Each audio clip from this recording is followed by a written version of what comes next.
Welcome back to the Weekly YouTube channel. I'm your host, Very Sweaty Owen, in front of a random white door.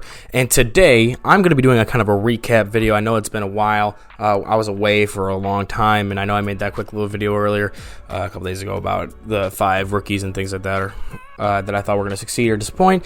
But today, I wanted to go through and comment on the different news things and other takes I've seen over the past couple months while I have been watching after the draft.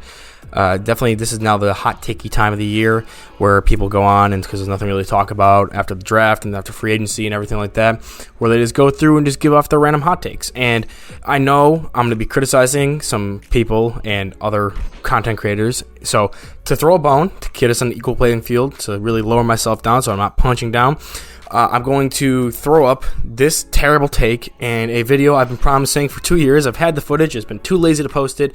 So here is my punishment for my worst hot take of all time right here. We come to an agreement that Drew Lock statistically had a better season than Patrick Mahomes. I'm not even going to go with MVP.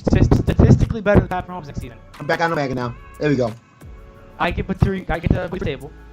If we can agree, if we can agree that he didn't, you can put me through the table. Failure. Alright, my back still hurts 2 years later. Anyway, we're going to get right into it, so go ahead and hit subscribe if you want to see some more videos. I'm going to be pumping out more content. Hopefully going to get some more quiz shows out. Got some special guests on the way. If you're interested in seeing that, then go ahead and subscribe, like this, get this boost around, get some more people with the eyes on, and hopefully we can get this thing to grow. So, let's start off with our first story. Dallas mayor proposes adding second NFL franchise to city. "We need an AFC team that plays in Southern Dallas," he tweeted. It would never want for a fan base or attendance or support from the city of Dallas. Who would want to see a Dallas versus Dallas Super Bowl? Nobody. In the city of Dallas? Absolutely not. So yeah, I read this right before I went. This is what made me really want to make this video, was this take and some other things that we got into. Gonna get to on later. But yeah, I read this and I was like, what the hell? I've been talking about expansion and stuff like that, with behind closed doors, behind off camera stuff like that for a long time, and what cities deserve and what cities don't. St. Louis. And for those who don't speak Dallas football talk, let me translate that for everybody else, what he just said and what everyone else in Dallas is thinking at the very moment. Yeehaw! We them boys! America's team. America needs 2 teams. We need a second America team. We got. Woo! Who would want to see a Cowboys Super Bowl? America's Super Bowl for everybody. Yeehaw!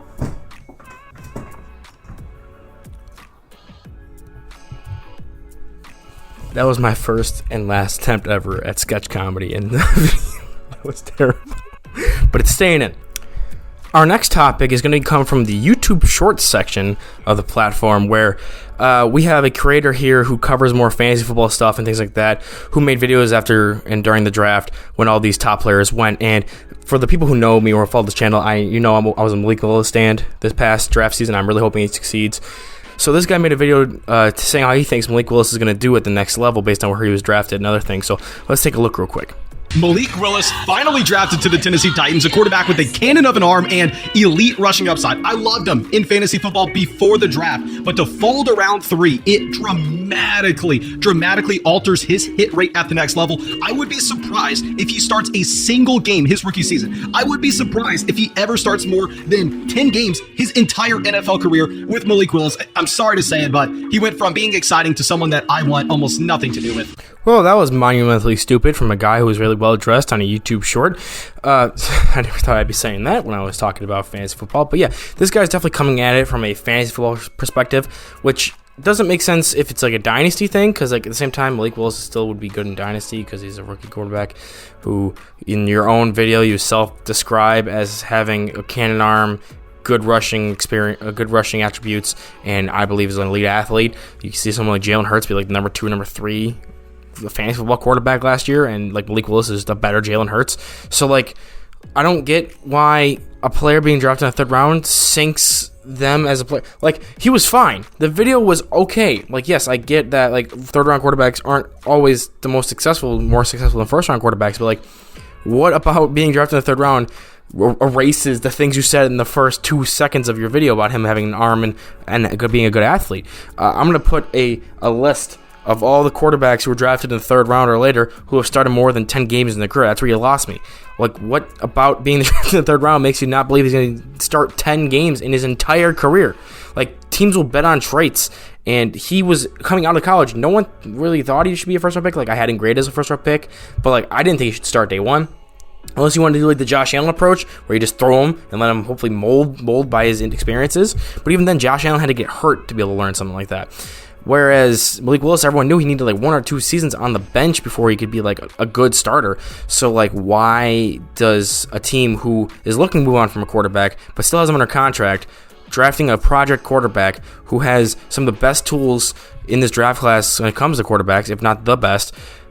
Why does that make he's not going to be a successful quarterback, or at least not even successful, start more than 10 games?